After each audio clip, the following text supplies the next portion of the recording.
I think of like emperors, I'm thinking about like pretty much kings. Yes. You know, Basically, yeah. the head guy in charge, like the main ruler of a place. And I have never heard of any kind of emperor in the United States ever.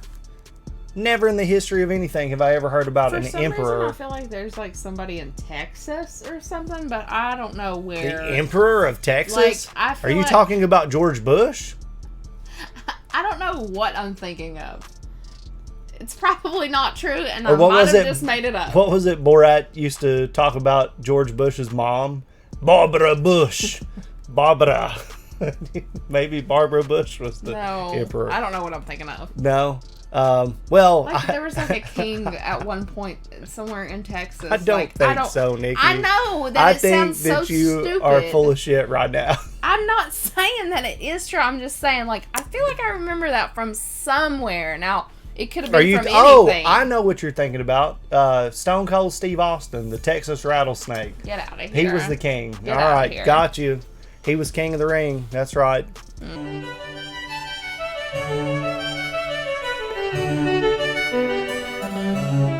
Hey kids, let me ask you, do you watch the news often? No. Have you attended a school in your life? Yes. You ever look at a dollar? If the answer to any of No. these questions is yes, then chances are you're familiar with at least a couple United States presidents. Couple. But if you're like me Couple. prior to last week, you've probably never heard of a United States emperor. Excuse me, good sir, but I should inform you that we're actually living under an emperor as we speak, at least according to my degree from the University of Reddit. Hey, that's great. Whoa, look over there. It's someone criticizing Elon Musk. And he's making typos. Anyway, let me tell y'all a story about a man named Joshua Norton. Norton was born in England at some point in the 1810s. Very little is known about the guy's younger years, other than the fact that he spent most of his youth in South Africa as part of the UK's colonization programs. He came to San Francisco in 1849 with a modest amount of wealth to his name, and worked his way up in the real estate and commodities markets to become one of the city's wealthiest citizens. All was normal in the life of Mr. Norton, until one day when he got a little too big for his britches. You see, in 1852, China was facing a huge famine, so they completely banned the export of rice. Naturally, San Fran's rice price began to skyrocket in response to the reduced supply, peaking at 36 cents per pound. Norton saw this and decided to buy a $25,000 rice shipment from Peru at 12 cents per pound, thinking he'd corner the market. Keep in mind, that's around $750,000 in today's money. Little did he know, that wasn't the only shipment coming out of Peru, and by the time he was able to sell it, rice was already back down to 3 cents a pound. Now, according to my calculations, that put Norton at a net loss of a whole frickin' lot. He subsequently got into a years-long court battle with the vendor who sold him the shipment, which only cost him more money, and ultimately left the man destitute. So, Norton did what anybody would do after losing everything. He drank a nice hefty dose of fuck it all and said, you know what? The courts can eat my shorts, the house can eat my blouse, Peru can eat my shoe. I declare myself emperor of these United States. And I'm telling every newspaper in the city about it. And then he did. Now, the papers could have just been like, what a lunatic. And that would have been the end of it. But instead they said, you know what? This guy's kind of a meme. Let's publish his declaration just for gits and shiggles. People across the city had their laughs, and Norton's rise to power began. From here, he issued several more commands to the media, and unlike nowadays, people loved having regular Norton updates shoved in their face. Among these announcements was a decree in 1859 to formally abolish the United States Congress. He also gave out a mandate to both the Protestant and Roman Catholic churches to formally ordain him as emperor. Although these edicts were ultimately ignored by the powers they were addressed to, they still served to build Norton's reputation around the city, and before long he was a fully fledged local celebrity. He was easily recognized by passerby, typically sporting a blue naval uniform and a beaver hat with a peacock feather in it. Pretty soon, Norton could expect to receive the royal treatment wherever he went. People started to address him formally on the streets, he got to ride public transport for free, and he even got occasional tax payments from people sympathetic to his impoverished living situation.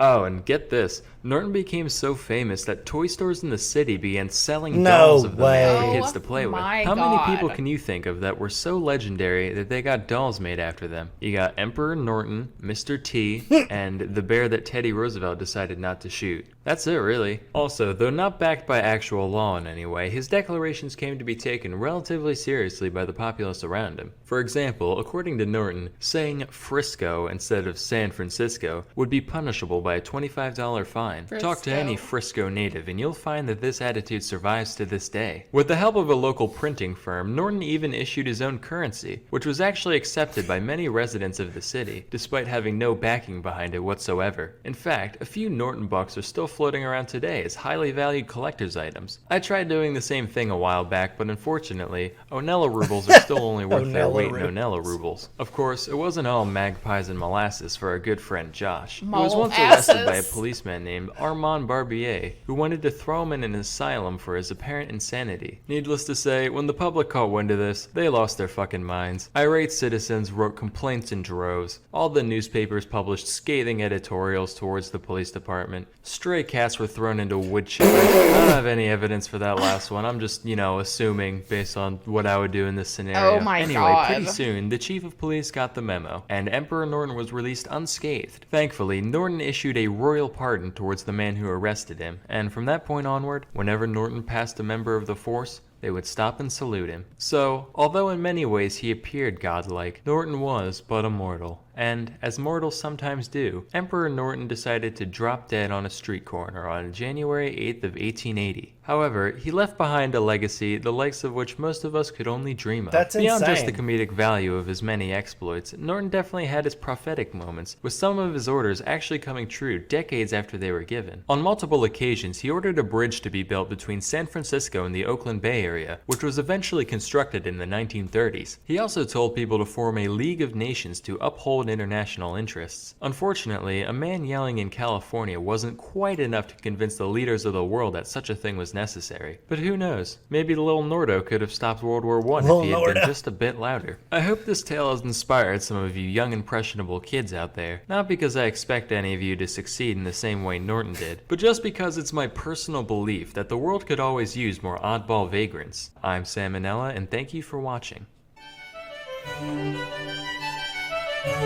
Well, this guy was rich, and then he became a homeless man who was just yelling and demanding things, and people were like, damn, We gotta listen to we him. gotta listen to this guy. Dude, people do that all the time. The cops saluted him.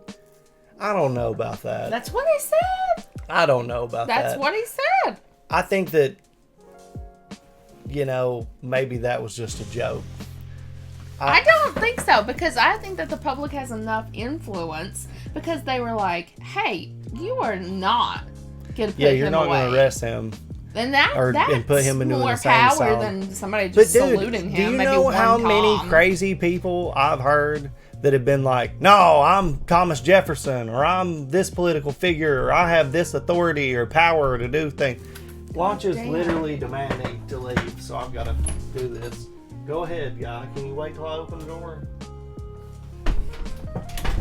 Dun, dun, dun. Yeah, if you guys heard that thumping, that was him slapping the door. Sorry. Didn't mean to. But, yeah, dude, just imagine, like, this guy is just a homeless guy out on the streets yelling and demanding things of the government, claiming to be the emperor, and people are like, oh, I'm down with this. I mean, Yeah, this is cool. If he's a likable guy and he doesn't, hurt people or anything like that, and he's not doing anything wrong, and they're just trying to put him away, and people are like, the fuck you are? Good for him. Good for them, Yo, that shit's wild. But it is really funny that, like, he got the royal treatment, that people fed into his delusions, Yeah. and, I mean, he lived the life he wanted to. he lived the life he wanted to.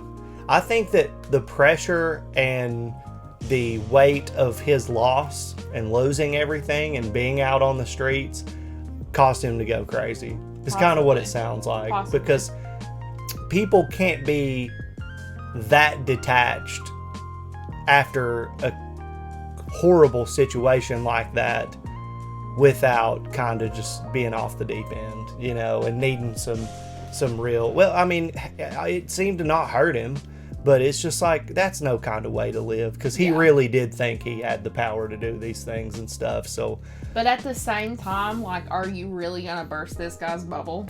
no, I kind of am just of the mind that, like, if they're not harming anybody and they seem to be okay and happy, then it is what it is. But it's just sad. It sucks. It does suck, you know, that he lost everything and all that. But you would, if you knew this guy down on the street, whatever. Oh, he'd be my best friend. Exactly. Yeah, I would you love go it. out of your way to, like, make his day. Absolutely. Yeah. So, yeah. you would. I'll be like, the Bill of Rights sucks, man. You need to hook us up. Can you do something about this? You know, did you hear what happened? This guy, the president. Okay, well, you can't make it worse. You can just be like, you know, Jesus. I don't know, but another informative, fun Sam O'Nella video. Very badass. If you guys haven't subscribed to his channel, you probably should, and peruse around and check out all the hilarious stories that he has on there, because they're very fun. Very fun, very informative, and great artwork. Just wonderful illustrations. Wonderful illustrations. And I guess that's going to do it, y'all. Yeah. Thanks for hanging out. We'll see you in the next one. Bye.